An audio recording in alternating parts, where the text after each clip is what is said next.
So today I'm here and I'm going to get the ball rolling, talking to you about imposter syndrome. Come on in, ladies, come on in. So imposter syndrome for me is very, very important. I'm passionate about it. We'll talk about that later. So breaking the barriers of imposter syndrome. So I'm really passionate about the subject. And actually, when WIRE reached out to me, I had just released a video on this particularly, talking about how I don't believe in it. Because I refuse to believe that it can control us. I refuse to believe I'm a fake. I'm certainly not that. And so I have a lot of passion and information that I want to hopefully inspire you with. So let's talk a little bit about me. So my name is Assil Attar, and I have been in the business of fashion and retail and brand for almost 30 years. So I started my career as a 10-year-old. No, I'm joking.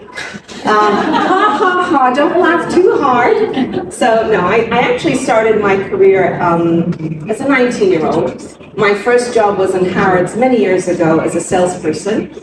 And through my career and my ambition, I fast-tracked, I guess, to become, well, a hybrid. Because 15 years of my career was spent as a creative director, design director, merchandise director, brand director, everything to do with the brand, the experience, the emotional side of fashion and retail. And the latter 15 years, very proud to have been a CEO for some of the major groups out in the Middle East. And so obviously doing things that a CEO does, responsible for the financials, P&L, operations. So very much a hybrid in my thinking, part creative and part financial. So really proud of that, because a lot of what I talk to you about today is how did I start my career and why I don't believe in imposter syndrome. Yeah. So I started on my first slide saying that anything is possible. And I really believe that. So especially as women, I find that, when I do a lot for coaching and empowering, and I do a lot for women, very proud of that. But I find a lot of the time women sort of self-deprecate, or they're not ever really confident when I speak to them, or they question their abilities. And so today I really hope to inspire you and empower you and help you enable yourself and your confidence to not have those thoughts in your mind, and to really be in a position where you don't question yourself. As a matter of fact, if anything, you question others who feel that way towards you, right? So anything is possible, and it really is up to you to forge that career, just as it was for me. Do you believe that? Yes. A little bit louder, people. Yes, we believe this. Come on, it has to be conviction. Do you believe that?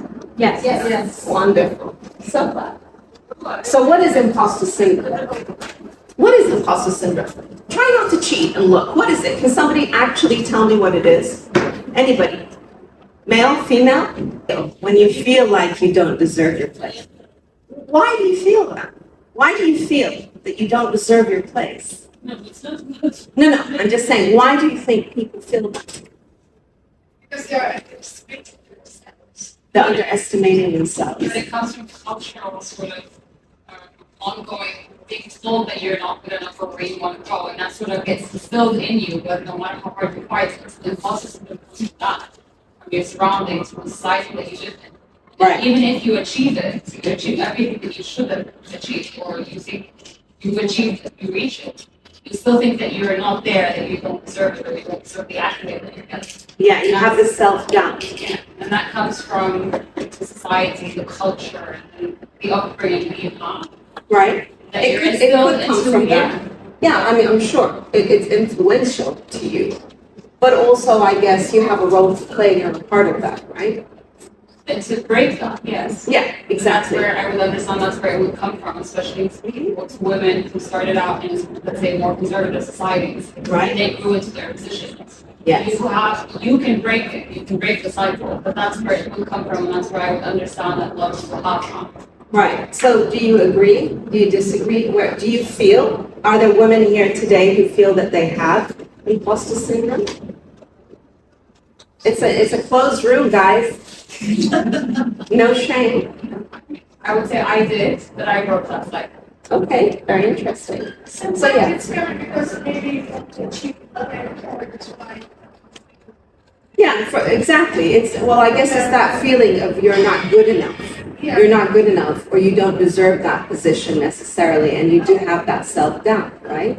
Why am I in this role? How could I get it? Even like you said, as hard as you work for it, there's something in the back of your mind that thinks, well, maybe I just don't deserve it. Which is where my passion comes in and says, well, yeah, no, you absolutely do. There's nobody that can tell you that you don't deserve or you're not worthy of anything. But a lot of it comes from you internally to have to make yourself understand that. Every time that thought comes in, you have to make sure that you don't allow that negativity, right? So the power of ambition. So the power of ambition is something that I'm a really ambitious person. I graduated high school at 15 because I thought it's an American system. I can accumulate credits. Somebody told me that one day, and I thought, wow, this is amazing. If I studied twice as hard, did summer school, did my international baccalaureate, I can graduate with my peers. All of my friends were older, and I really wanted to be a part of them. So I did. So I was 15 years old in university, and then I thought to myself, this is an American university. If I study twice as hard, I want to open my own business. I can do my bachelor's in 2 years. And I did my bachelor's in 2 years. So I had my first business at a very young age. I didn't know what I was doing, absolutely not, but I really knew that I wanted to have my own business. So why is the power of ambition important? Because basically it sets your goals. Again, like imposter syndrome, nobody can tell you're not ambitious. Ambition is how much you want to achieve, how much you want to have the desire to become. And then I set it in my mind that, okay, well, I'm an entrepreneur, I have my own business. Actually, circumstances personally happened to me and destroyed me physically and put me in a very ill position. And then I had to remove myself from my work. And so because of counseling, somebody told me that if you don't go out and go back to work, you're going to basically destroy your life. So I had mental health and OCD issues. It's taken me 40 years to be able to publicly say that. So with my sort of breakdown mentally, but because I was so active, my choice was to go back into working for the sake of my children, my family. So when I did that, I thought to myself, well, I used to be pretty ambitious. I used to be really, really powerful. I used to be young, vibrant. So where should I go and learn from the best? Because that's how it was for me. If I'm going to work, I want to work hard. If I'm going to learn something, I want to learn from the best. So I thought fashion, which I loved, and Harrods, because it was the one place on earth, the one that had over 200 brands, and I could learn from one place everything to do with brand and retail. So ambition is starting with a dream. My dreams were shattered when I was really, really young because of my physical and mental health.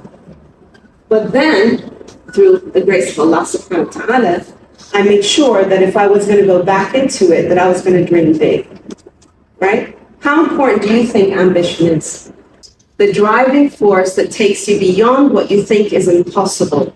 My God, can I steal that quote? That was really amazing. Exactly. It is your driving force. Because sometimes when you hit rock bottom, the only way is up, right? And sometimes when you have no goal and you have no direction, you need to have your ambition to set you back on the path, right? Nicely moving on to building self-confidence. Wow, let me tell you about building self-confidence. It takes time, it takes care, and it starts with acknowledging how good you are, no matter how small or how big. I was not born self-confident, totally shy kid, constantly bullied for my color because I was in an all-white school back in the 70s, right? For the language of English that I was not able to speak when I was young, and all sorts of reasons through my sort of later on in life. And as a CEO, I've been more bullied than you can possibly imagine. Oh, wow, that's a book I will write. So time, effort, and the ability to understand that building self-confidence, again, rests with yourself. It is very important throughout building that to surround yourself by people who encourage you. Because a lot of the self-confidence that I have today is not because I'm so amazing, it's because I had incredible people around me to help me believe in myself. How many of you surround yourself by amazing people? How important is that every day, right? Can you give me an example of someone who's really helped build your self-confidence? Anybody? My mom. Your mom. Oh man, I miss my mom. Yeah. So an example, please. I think she's always believed in me more so than I believed in myself, sort of. Mm-hmm. She was always the driving force when I had the ambition, and everybody would say, no, you can't do that, you can't go on your own, or you can't do this, or you can't do that. She was always the one that, no, you can't, and you will. Amazing. Just to make it short, she was always the driving force behind my ambition and realizing. And I mean, moms, right? I mean, الجنة تحت الأقدام الأمهات, right? Heavens is at the feet of mothers, right? So of course, mothers are hugely important. Any other influences? Please, your husband. He's always been standing behind me, pushing, giving the few gentle pushes that you always require. I think he's been the first. Amazing, thank you. Well, if you're gonna shout out your husband, my husband was supposed to be here, but he's not, so I will shout out.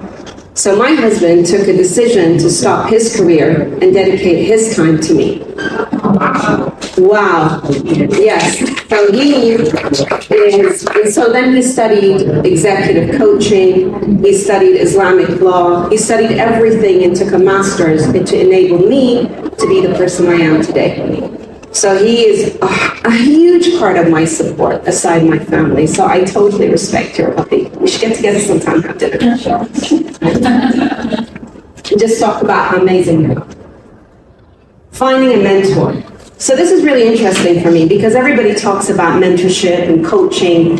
And certainly I've coached over 150 people, I think, in my career. Like truly coached and truly mentored. But I never had a mentor, as a matter of fact. Which is why I'm so passionate about Find Your Mentor. Because my mentorship came indirectly. I was very fortunate in my career to have Mohammed al-Fayed, who was the owner of Harrods, who recently passed away, Allah yarhamu, as my mentor, but worked very closely with him. And the founder of Karen Millen in London, and the founder of many other brands. So I had indirect time to spend with amazing people that sort of guided my career and inspired me. But if I only knew back then to actually purposely go and seek a mentor, I don't know how it would, I couldn't imagine how my life maybe or my career would have advanced, more or less, I don't know. But I do know the power of mentorship is huge because you need that sounding board. You need that someone in your life. And it doesn't have to be somebody who's in your profession. It doesn't always have to be somebody who is a leader of that. Anybody who is there to listen. Because the true value of mentorship is having someone who listens. No judgment, no comment. When they do support is positive. So how many of you have mentors? Not enough. Not enough people, really. Because to have that someone in your life who has no bias towards you, but only there to support you, someone who you can, because there's some things that you cannot share personally to people. There's certain things that you can only share with a non-bias to someone. And having that mentorship and guide is so important. And I know that because I have mentees. And what's really interesting is I, as a mentor, learned more from my mentees than me mentoring them. So if there's one thing I can tell you to break the imposter syndrome is to go out and find someone so inspiring, so amazing, no matter what field, and reach out to them. Because a lot of times people don't reach out to mentors because they think they're unreachable, they're unattainable. I really do encourage you to find that special someone outside your family to guide you through your victory.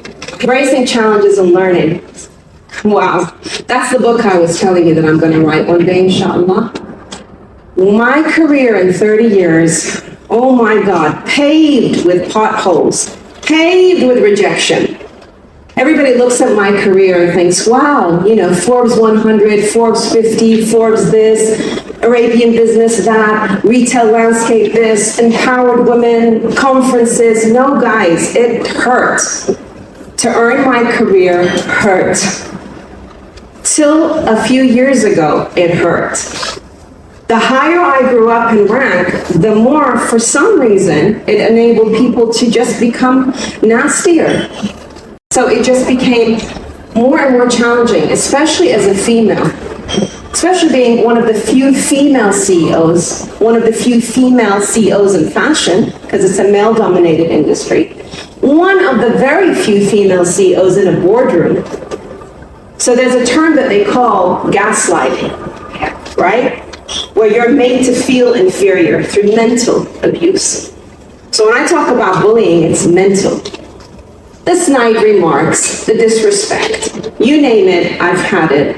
But that never stopped me from achieving. I've never allowed anybody to make me feel lesser than I am. No way. Nobody has the right. I don't care. I have walked out of businesses. I have walked out of positions. I have walked out of meetings and boardrooms because I will not be spoken down to. I will not be gaslighted. I will be not made to feel less inferior. I am totally against and will not accept that. And have given up jobs for it and seats. The harder I was hit, it made it even more important for me to become better at what I did, an expert at what I did. Trust me, I have had chairmen who sat me in a room 3.5 hours, okay, telling me how useless I was, when I've just given them 350% up in profit. 3.5 hours of being told how I am no good at my job, how I will never achieve anything. So what I'm saying here is if I allowed these individuals, these companies, these people around me to make me feel challenged, then I would be standing here with you today, right? Also, for me, it's about embrace and learn. My worst boss was a female when I started my career. She made my life misery every single day. However, that was the greatest learning, and I owe so much to her because she made me know how never to treat anybody. I learned so much from how she made me feel that I make sure as a CEO, as a leader, as a manager, I would never do that to someone. So actually, I embraced all my challenges, turned them into positives, and just get on and do the job, right? Do you all agree? Yes. Yes. Louder, please. Yes. A little bit louder. Yes. Okay. Shifting perceptions. So we're here today, right? Because we want to shift perceptions. It's our responsibility as women, as men, to shift that perception, to enable others to think how powerful we are, right? How accomplished we can be. It's important for us to challenge all these norms and challenge all these feelings that we have. This whole subject is about imposter syndrome, right? It's all about breaking the shackles of it. So it starts with us actually shifting that perception, us being empowered, us being leaders. They talk to me a lot about describing my leadership style when we talk about shifting a perception. And I describe it as human leadership. I always tell people I'm a human leader because women wear different hats and turbans, right? So we are able to have empathy, compassion. We lead very differently organizations. So I'm a human transformational leader. So that means that when I go into business, I make sure that my priority is touching everyone's lives. I have to make sure, so I have a process. When I join an organization of 3,000 people, 250 stores, 9 geographies, the first thing I do in the first 6 weeks is I go and I meet 3,000 people, 250 stores, 9 geographies. So I spend all of that time. That is shifting perception, because by the time I'm done with my road trip, trust me, 3,000 people, 250 stores, 9 geographies are all championing my success. Because I took that time to listen. I don't just go jump off an airplane, shake hands. I go in there, clean shelves, wipe floors, spend my time with my teams, my people, right? So that's how you shift perception. You are the enabler to shift that. Nobody else. I could come in very easily in my big fancy office with my beautiful decoration and be a wonderful fancy CEO, but instead I choose to be on the ground, hands-on, working really hard. One, I started on the shop floor, and two, I have an innate respect for humanity. My entire purpose in life is to effect change. Every job that I have touched, I have made sure that I have social responsibility embedded into it. These are the objectives that I have. So when I sit in a boardroom, my expertise is turnaround and transformation. And they ask me, they always interview, how did you do that? How do you turn this? How do you turn that? And I said, people. By giving sweets out to my teams, by inviting them for dinner, by acknowledging them. Interaction, emotional engagement. That's how, not by sitting in an office looking at my Excel sheets all day long, right? So I have managed to shift perception. And what I'm saying to you today on imposter syndrome, you have that ability too. If you have your goal, if you have your objective, if you know exactly what you want, you have ambition, but then you enable that and you flavor it with people, humanity, respect, dignity, integrity, then you have a win-win, right? Supporting each other, we do very little of that. Women especially are so cliquey. We're so cliquey. Like I said, my worst bosses are women. I don't know what it is. What is it about us? We're very judgmental towards each other. Why? But my point is, it's up to us, I guess, to kind of come together, shape it, shift perception, be the change. Yeah, be the change makers. Remember, imposter syndrome is all in your head, literally. It really, really is. It is not there unless you allow it to be. Be confident, be ambitious, have a lot of self-respect. 40 years it took me to say, I'm actually really good at what I do. Hugely humble, to a degree where it's actually detrimental. Totally introvert, but I now stand and say, I'm really proud of my career. I worked really hard. The jobs that I got were because of merit, credibility, because I was the expert in a room of 20 men. I got it not because I ticked a box, because I was amazing at what I did, right? So that's the conclusion. Break the shackles, be more confident, support each other. And I thank you so much for listening to me.